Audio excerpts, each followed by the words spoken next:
विद्युत चैप्टर में आज हम लोग विभवांतर के बारे में जानेंगे। तो देखो विभवांतर क्या होता है, इसका एक पहले डेफिनेशन लिख लेते हैं हम लोग, परिभाषा जो एग्जाम में आएगा तो लिखना पड़ेगा हम लोग को, उसके बाद हम लोग इसके बारे में समझेंगे। तो विभवांतर का परिभाषा होता है किसी भी विद्युत परिपथ में, किसी भी विद्युत परिपथ में इकाई आवेश या यह किसी भी जोड़ सकता है, किसी इकाई आवेश को एक जगह से दूसरे जगह तक ले जाने में जो कार्य किया जाता है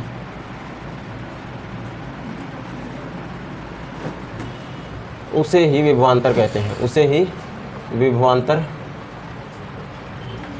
कहते हैं।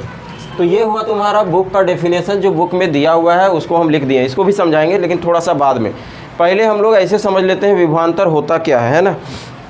तो सब कोई जानता है कि पानी बहता है ना, पानी जो बहता है, धारा बहता है। यहाँ किस चीज़ के बारे में हम लोग पढ़ते हैं विद्युत चैप्टर में, धारा के बहने से इलेक्ट्रिसिटी डेवलप होता है, यानी कि बिजली विद्युत डेवलप होता है ना। विद्युत कैसे पैदा होता है, तो धारा के बहने से, है ना। तो बहने का यहाँ है, उसी अर्थ में हम पानी में समझा रहे हैं कि पानी बहता है, सब जानता है ना।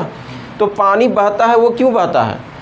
अगर मान लो एक हम प्लेन ज़मीन है वहाँ पे पानी बहा रहे हैं, और एक इस तरह से ढलान वाला ज़मीन है यहाँ पे पानी बहा रहे हैं, तो किस में पानी ज़्यादा बहेगा, है ना। ढलान वाला में पानी बहते जाएगा, तेज़ी से बहेगा, लेकिन इसमें बहेगा नहीं, थोड़ा सा बहेगा रुक जाएगा, है ना। तो पानी के बहने के लिए किस चीज़ में अंतर होना ज़रूरी है, तो ऊंचाई। यहाँ अगर मान लो ज़मीन है तो यहाँ देखो ऊंचाई इतना है और यहाँ देख लो इतना ही है ना। तो पानी में ज़मीन जैसे ऊंचाई का अंतर होना ज़रूरी है पानी के बहने के लिए, उसी तरह हम लोग यहाँ धारा के बारे में पढ़ रहे हैं, विद्युत धारा के बारे में। तो विद्युत धारा को बहने के लिए विभव में अंतर होना ज़रूरी है। यहाँ ऊंचाई में अंतर होना ज़रूरी है, यहाँ किस चीज़ में अंतर होना ज़रूरी है, विभव में। विभव में किस चीज़ में, विभव में, है ना। तो विभवांतर में किस चीज़ में अंतर होना ज़रूरी है, विभव में अंतर, विभव में अंतर होना चाहिए, तभी विभवांतर होगा। विभव में अंतर होगा तो विभवांतर पैदा हो जाएगा, और फिर विभवांतर रहेगा तो बिजली भी वहाँ पैदा हो जाएगा, है ना।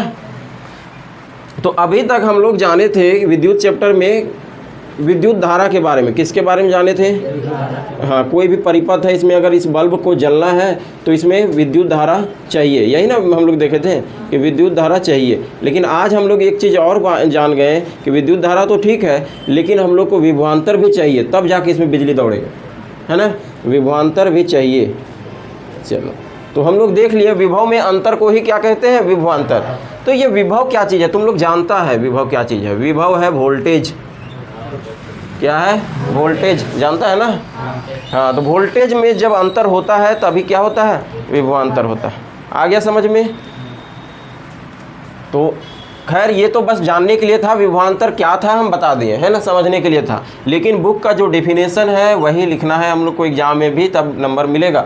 विभवांतर किसे कहते हैं, थोड़ा सा हो सके बुक में अलग तरीक़ा से लिखा हो, लेकिन चीज़ यही लिखा, बात यही लिखा हुआ है।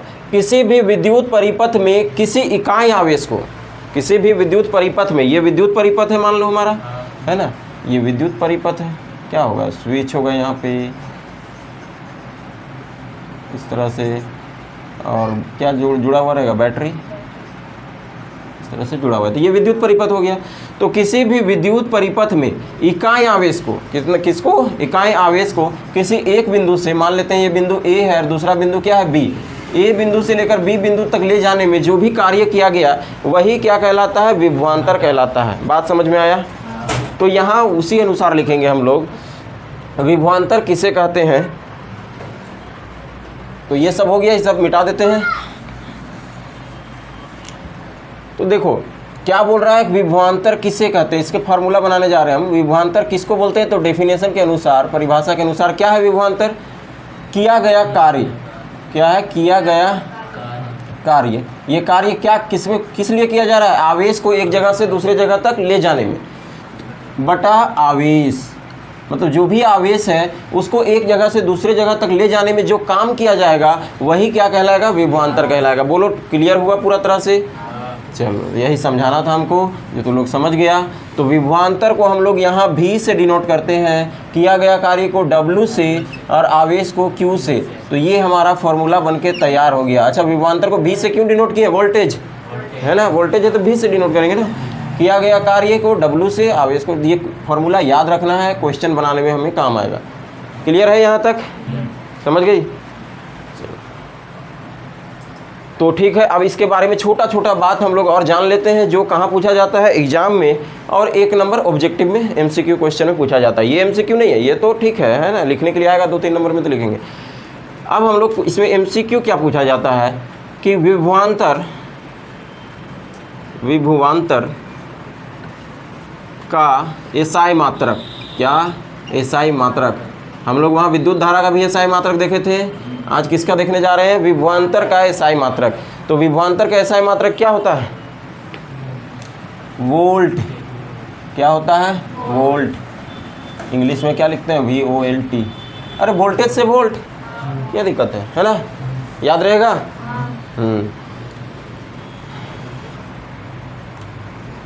और विभवांतर को, एक पॉइंट और लिख लो, विभवांतर को नापने वाले यंत्र को, है ना, नापने वाले यंत्र को हम लोग देखे थे वहाँ की विद्युत धारा को नापने वाला भी एक यंत्र था, एक मशीन था जो बताता था कि विद्युत परिपथ में कितना विद्युत धारा है, कितना करंट है। आज एक मशीन और है जो बताएगा कि उस विद्युत परिपथ में कितना वोल्टेज है ना। उसका नाम क्या होता है? Volt meter. क्या नाम होता है? Volt meter. कोई दिक्कत है? नहीं ना? अच्छा, वोल्ट मीटर को हमेशा पार्श्व क्रम में जोड़ा जाता है। अच्छा, ये पार्श्व क्रम क्या होता है तुम लोग को अभी समझ में नहीं आ रहा होगा, आगे क्लास में समझाएंगे, लेकिन अभी खाली लिख लो एक छोटा सा बात कि वोल्ट मीटर जो है इसको हमेशा किस क्रम में जोड़ा जाता है? पार्श्व क्रम में। परिपथ, विद्युत परिपथ में ये हमेशा पार्श्व क्रम में सेट होता है, पार्श्व क्रम में। ये 1 नंबरिया आ जाए क्वेश्चन तो बनाने के लिए होगा, इसीलिए हम अभी लिखवा दिए। वोल्ट मीटर हमेशा पार्श्व क्रम में जुड़ेगा। और विद्युत धारा के बारे में बताए थे कि नहीं? नहीं, एमीटर। विद्युत धारा के नापने वाले यंत्र का क्या नाम है? एमीटर। और एमीटर हमेशा किस में जुड़ेगा? नहीं बताए थे तब लग रहा है। एमीटर हमेशा श्रेणी क्रम में जुड़ेगा। किस में जुड़ेगा? श्रेणी क्रम में। तो यहाँ हम लगभग विभवांतर से जुड़ा हुआ सारा बात बता दिए हैं, तो इसको नोट करो, फिर हम लोग इसके आगे का टॉपिक को पढ़ेंगे। ठीक है?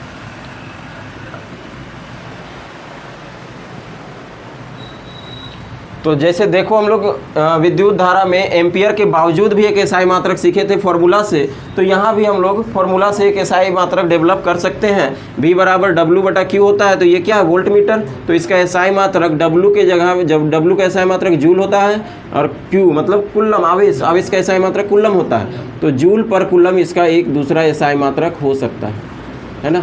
कन्फ्यूज करने के लिए कभी भी दे दे। ऐसे तो जनरल में क्या होता है? वोल्ट मीटर, है ना। SI मात्रक क्या होता है? वोल्ट। जनरल में क्या होता है? वोल्ट। और जूल पर कुलम भी इसी का SI मात्रक है ना।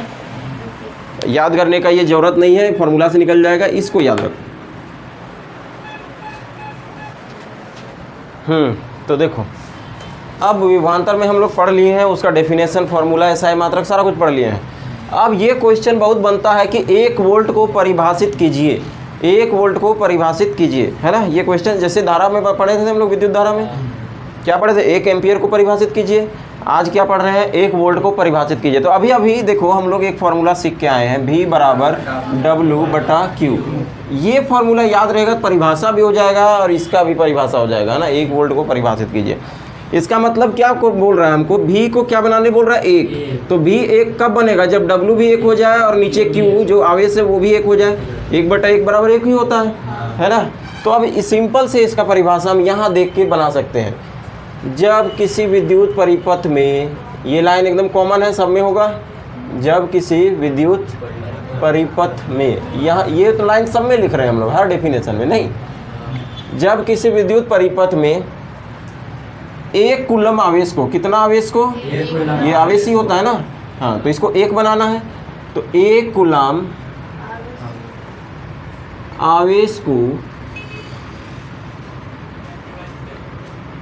एक बिंदु से दूसरे बिंदु तक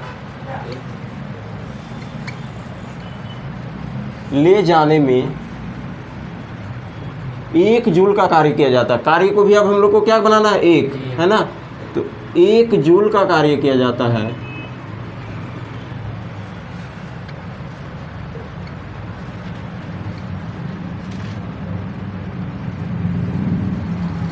तब उसे 1 वोल्ट, तब उसमें विभवांतर को लिख दो, तब उस विभवांतर को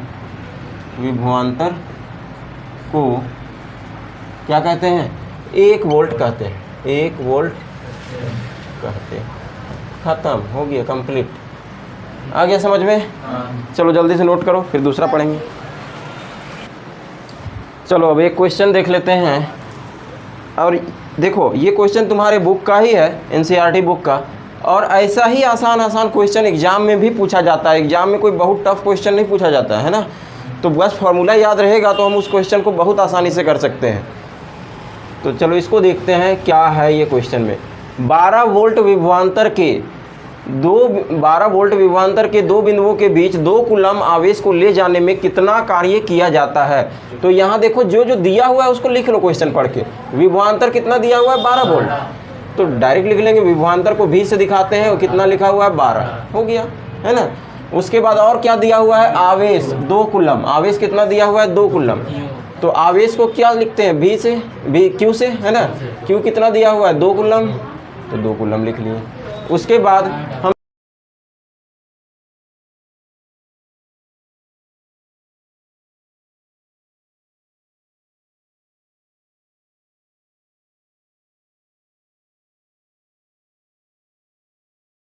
W/Q होता है, ऐसा सीख के आए हैं कि नहीं आए। बस ये फॉर्मूला अगर याद है तो आराम से बनेगा। तो भी दिया हुआ है 12, तो V की जगह में 12 लिख दो। W नहीं दिया हुआ है तो W को W ही लिखो। Q दिया हुआ है 2, तो 2 लिखो। यहाँ से W आराम से निकल जाएगा, W यहीं छोड़ दो, 2 यहाँ जाएगा, 2 यहाँ नीचे है, इधर जाएगा तो ऊपर हो जाएगा। तो 12 गुना 2, यानी W कितना आ गया, 12 दूना 24। और वर्क है, W मतलब कार्य क्या होता है, जूल, 24 जूल कार्य होगा आंसर। समझ में आ गया? तो ये विभवांतर नाम का जो टॉपिक है पूरा का पूरा ख़त्म हो गया क्वेश्चन के साथ। अब कल हम लोग ओम का नियम पढ़ेंगे, ठीक है। तो इसको नोट करो और उसको थोड़ा याद भी करो।